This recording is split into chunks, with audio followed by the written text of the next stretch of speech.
Hi friends, welcome to my channel. ఈరోజు video చాలా ఇంట్రెస్టింగ్గా ఉందండి. వీడియోని ఎక్కడ స్కిప్ చేయకుండా ఎండ్ వరకే చూసేయండి. కమిషనర్ సత్యప్రసాద్ వచ్చి మాధురి శివాల ఎంగేజ్మెంట్కి ముహూర్తం పెట్టగానే ఇక అందరూ ఎగ్జైటింగ్గా ఫీల్ అవుతూ ఉంటారు. ఇక కౌశికి అయితే చాలా గ్రాండ్గా పెళ్లి చేస్తాను బాబాయ్, ఎందుకంటే మా తరంలో లాస్ట్ పెళ్ళి మాధురిదే, తరాలుగా గుర్తుండేలా చేయాలి. తర్వాత 20 ఏళ్ల వరకు ఈ వజ్రపాటి కుటుంబంలో పెళ్ళి అనే ప్రస్తావనే ఉండదు. కాబట్టి 4 ఊర్లు మాట్లాడుకునేలాగా గ్రాండ్గా పెళ్లి చేయాలి అని కౌశికి అంటుండగా, చూసేవారా నా కూతురు ఏమంటుందో, ఇక మా ఏర్పాట్లలో మేముంటాం, మీ ఏర్పాట్లలో మీరుండరిరా అని సుధాకర్ సత్యప్రసాద్ని అంటుండగా, అలాగేరా అని వాళ్ళందరూ నవ్వుకుంటూ ఉంటారు. ఇక మరోవైపు కావ్య ఫోటో తీసి కావ్యతో మాట్లాడిన మాటలన్నీ గుర్తు తెచ్చుకొని ధాత్రి ఏడుస్తూ ఉంటుంది. ఇక తన కన్న తల్లి తనకి చేసిన ప్రామిస్ని గుర్తు తెచ్చుకొని ఏడుస్తున్న ధాత్రిని, ఏమైంది ధాత్రి, అత్తయ్య గారి ఫోటో ఇప్పుడెందుకు బయటికి తీసావు అని అడుగుతుండగా, నెక్స్ట్ వీక్లో మా అమ్మ సంవత్సరికం ఉంది కేదార్ అని అంటుండగా, అవునా అని కేదార్ కూడా అంటూ ఉంటాడు. అదేంటో నా దురదృష్టం కేదార్, నేను పుట్టినప్పటి నుండి ఇప్పటి వరకు కూడా మా అమ్మ సంవత్సరికాన్ని చేసింది లేదు, నేను చూసింది కూడా లేదు. ఈసారి నా అదృష్టం కొద్దీ ఈ అత్తారింట్లో మా అమ్మ సంవత్సరికాన్ని నేను జరపాలి అనుకుంటున్నాను. కనీసం ఒక 100 మందికైనా అన్నదానం చేయాలి అనుకుంటున్నాను అని ధాత్రి అనగానే, 100 మందికి భాగ్యం, 500 మందికైనా నువ్వు అన్నదానం చేయొచ్చు ధాత్రి. ఆ అన్నదానం చేయాలి నా ధాత్రి కాన్ఫిడెంట్గా తృప్తిగా ఫీల్ అవ్వాలి, అది నేను చూడాలి అని కేదార్ అంటుండగా, Dhatri thank you Kedar, thank you అని అంటూ ఉంటుంది. ఇక అప్పుడే క్యాటరింగ్ కోసం మాట్లాడడానికి ఒక అతన్ని ఇంటికి పిలుస్తుంది ధాత్రి. ఇక సత్యప్రసాద్ ఉండి వాళ్ళందరితో ఎంగేజ్మెంట్ మాటలు మాట్లాడుకుంటున్నప్పుడే అతను ఇంట్లోకి వచ్చేస్తాడు. ఎవరు నువ్వు అని యువరాజ్ అడుగుతుండగా, క్యాటరింగ్ కోసం మాట్లాడడానికి వచ్చాను సార్ అని అతను అంటుంటాడు. అప్పుడు నిషి, ఇప్పుడే కదా పనులు మొదలుపెట్టింది, అప్పుడే క్యాటరింగ్కి ఎవరు పిలిచేశారు అని అంటుండగా, ధాత్రి నేనే పిలిచాను అని అనేస్తుంది. ఊర్లో పెళ్ళికి కుక్కల హడావిడి అన్నట్టు మా ఇంట్లో ఫంక్షన్కి నీ హడావిడి ఏంటి, నువ్వు క్యాటరింగ్కి పిలవడం ఏంటి అని నిషి ధాత్రిని అంటూ ఉండగా, ఇక ధాత్రి లేదు నిషి, ఒక 1 వీక్లో అమ్మ సంవత్సరికం ఉంది, అందుకని ఒక 100 మందికి అన్నదానం చేస్తున్నాను. ఆ అన్నదానానికి ఎంత ఖర్చు అవుతుంది, ఏం ఏర్పాట్లు అవసరం పడతాయి, ఏం ఐటమ్స్ కావాలి అని తెలుసుకోవడానికి పిలిచాను అని ధాత్రి అనగానే, అక్కడే ఉన్న సత్యప్రసాద్ వెకిలిగా నవ్వుతూ ఉంటాడు. ఎందుకు నవ్వుతున్నారు అని కేదార్ అంటూ ఉండగా, ఎవరైనా పుణ్యాత్ములు పోతే అన్నదానం చేస్తారు, ఈరోజు నార్మల్ వాళ్ళు పోతేనే అన్నదానం చేయడం కష్టంగా ఉంది, అటువంటిది క్రిమినల్ చావు సంవత్సరికం అంటూ అన్నదానాలు అంటుంటే నాకు చాలా నవ్వుగా ఉంది అని అనేస్తాడు సత్యప్రసాద్. ఇక ధాత్రి కోపంగా సార్ అని అరుస్తూ ఉంటుంది. ఏంటమ్మా, నేను చెప్పిన దాంట్లో తప్పేముంది, మీ అమ్మ క్రిమినల్ కాదా, మీ అమ్మ క్రిమినల్ అని అందరికీ తెలుసు అని సత్యప్రసాద్ అంటూ ఉంటారు.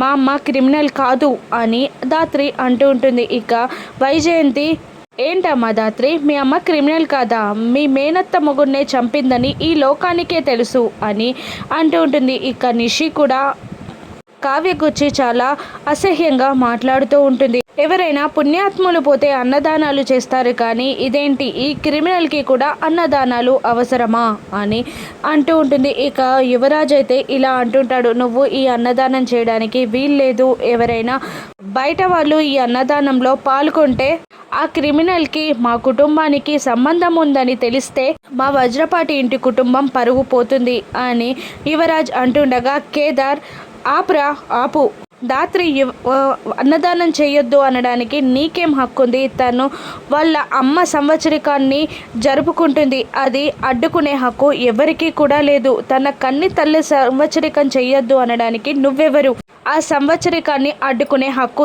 ఎవరికీ లేదు అని కేదార్ కూడా అందరికీ వార్నింగ్ ఇస్తూ ఉంటాడు. ఇక కౌశికి కూడా దాత్రికి సపోర్ట్గా మాట్లాడుతూ ఉంటుంది. అవును, వాళ్ళమ్మ సంవత్సరికాన్ని పునస్కరించుకొని ఇక అన్నదానం చేస్తే మనం అడ్డుకోవడం కరెక్ట్ కాదు అని అంటూ ఉండగా, అవునమ్మా కరెక్టే నువ్వు అంటున్నది, కానీ క్రిమినల్ సంవత్సరికాన్ని ఎవరు జరుపుతారు, ఎవరు అన్నదానం చేస్తారు, ఎవరు తింటారు, అదే కదా నేను అంటున్నది, అందులో తప్పేమీ లేదు అని సత్యప్రసాద్ అంటుండగా, సార్ కొంతమంది పరమ దుర్మార్గులు, పరమ విధవలు చేసిన తప్పులన్నీ మా అమ్మ మీద పడ్డాయి.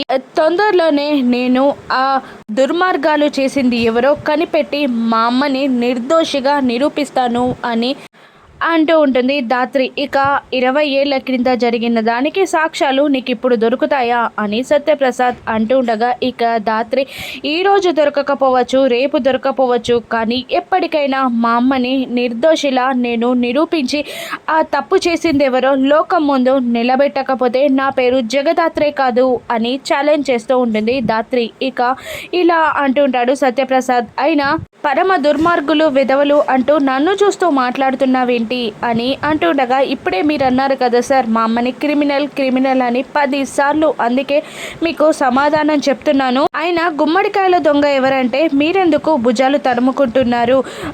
దుర్మార్గం చేసిన మనుషులు బ్రతికే ఉన్నారు కాబట్టి సాక్ష్యాలు కూడా సజీవంగానే ఉంటాయి, వాటిని ఖచ్చితంగా తీసుకొచ్చి ఆ దుర్మార్గులని సమాజం ముందు నిలబెడతాను అని అంటూ గట్టిగా వార్నింగ్ ఇస్తూ ఉండగా, ఇక కమిషనర్ సత్యప్రసాద్కి ముచ్చెమటలు పడుతూ ఉంటాయి. దాత్రి కోపంగా వెళ్ళిపోగానే ఇక కేదార్ కూడా అక్కడ నుండి అందరినీ చూస్తూ కోపంగా వెళ్ళిపోతాడు. మీరు చేసేది తప్పు, ఇక చనిపోయిన వాళ్ళ గురించి మాట్లాడడం సరికాదు అని అంటూ కౌశికి కూడా దాత్రి వెళ్ళిన వైపే వెళ్తూ ఉంటుంది. నేను రాంగ్ టైంలో వచ్చినట్టున్నాను రా అని అంటూ సత్యప్రసాద్ కూడా వెళ్ళిపోగానే సుధాకర్ అందరినీ తిడుతూ ఉంటాడు. బయట వాళ్ళ ముందు కూడా ఇంట్లో వాళ్ళని గొడవ పడేలా చేస్తారా, మీకేమైనా మేనర్స్ ఉందా అని అంటూ అతను కూడా వెళ్ళిపోతాడు. ఇక నిషి వైజయంతిని ఏంటత్తయ్య మనం మాట్లాడిన మాటల్లో తప్పేముంది అని అంటుండగా, ఆయన అంతేలే అమ్మి అని వదిలే అని వైజయంతి అంటూ ఉంటుంది నిషిని. ఇక దాత్రి ఏడుస్తూ ఉండగా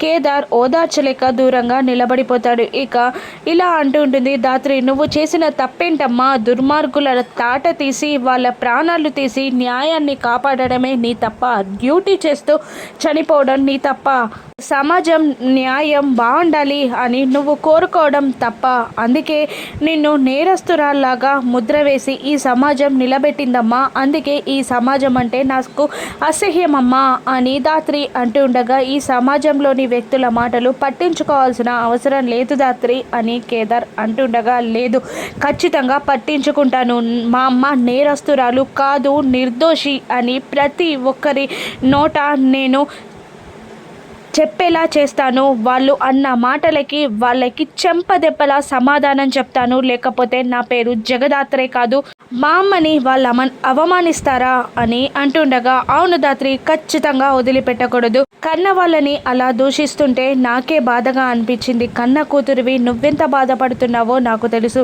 ఖచ్చితంగా వాళ్ళ మాటలకి చెంపదెబ్బ కొట్టినట్టు సమాధానం నువ్వు చెప్పి తీరాలి అని కౌశికి అంటుండగా, చెప్తాను వదిన, ఖచ్చితంగా చెప్తాను, మా అమ్మని నిర్దోషిలా నిరూపించి వాళ్ళ మాటలకి సమాధానాలు చెప్పి వాళ్ళ ప్రవర్తనకి వాళ్ళు సిగ్గుపడేలా చేయకపోతే నా పేరు దాత్రే కాదు అని శపథం చేస్తూ ఉంటుంది దాత్రి. నీకు ఈ విషయంలో ఏ హెల్ప్ కావాలన్నా నేను చేస్తాను అని కౌశికి అంటుండగా, థ్యాంక్ యూ వదిన, థ్యాంక్ యూ, మా అమ్మ రూపంలో మీరుండి నాకు ధైర్యం ఇస్తున్నట్టు అనిపిస్తుంది అని అంటూ దాత్రి కూడా కౌశికి చెయ్యి పట్టుకొని థ్యాంక్ యూ చెప్తూ ఉంటుంది. ఏడుస్తున్న దాత్రి కన్నీళ్ళని కౌశికి ఓదారుస్తూ ఉంటుంది. ఇక మరోవైపు కుమార్ అనే పోలీస్ ఆఫీసర్ జిమ్ చేస్తూ ఉండగా, ఇక దాత్రి కేదార్లు అక్కడికి వచ్చి, కుమార్ నీకు మిమిక్రీ వచ్చంట కదా అని అంటుండగా, ఇక అతను వాళ్ళలాగా చేయాలా వీళ్ళలాగా చేయాలా అని అంటూ తన టాలెంట్ని బయట పెట్టడానికి ఏఎన్ఆర్లా వైఎస్ఆర్లా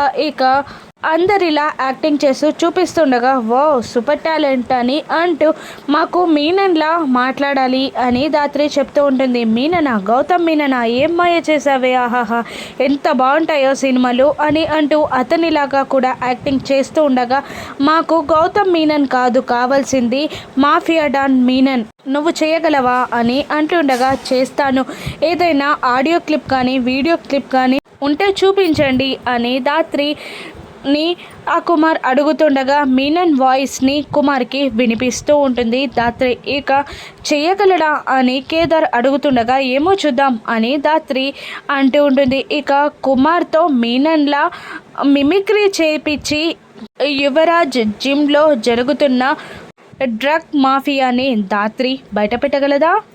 సత్యప్రసాద్ అక్రమాలని బయటపెట్టి కావ్య నిర్దోషి అని ధాత్రి ఈ ఎంగేజ్మెంట్ లోపు నిరూపించి మాధురి శివాల ఎంగేజ్మెంట్ని ఆపగలదా? రాను ఎపిసోడ్స్లో చూద్దాం.